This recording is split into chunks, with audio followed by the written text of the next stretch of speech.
சாட்டு நீட்டோலை தன்னை நாக்கு மூக்கோடியாமல் தாக்கி எழுதச் சொன்னேன் சிவனே ஐயா.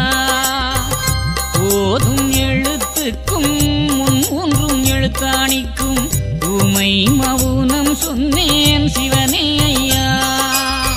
பெச்சணம் எங்கும் போற்ற நச்சடலங்கள் பார்த்து தேடித் திரிந்தேன் ஐயோ சிவனே ஐயா. 33 தேவரிஷியுடனே முனியும் வந்தெடுத்தாரே சிவனே ஐயா. மாமுனி தாயுடனே வழியே நடந்து வர மலர் மாறி பெய்ததுண்டே சிவனே ஐயா.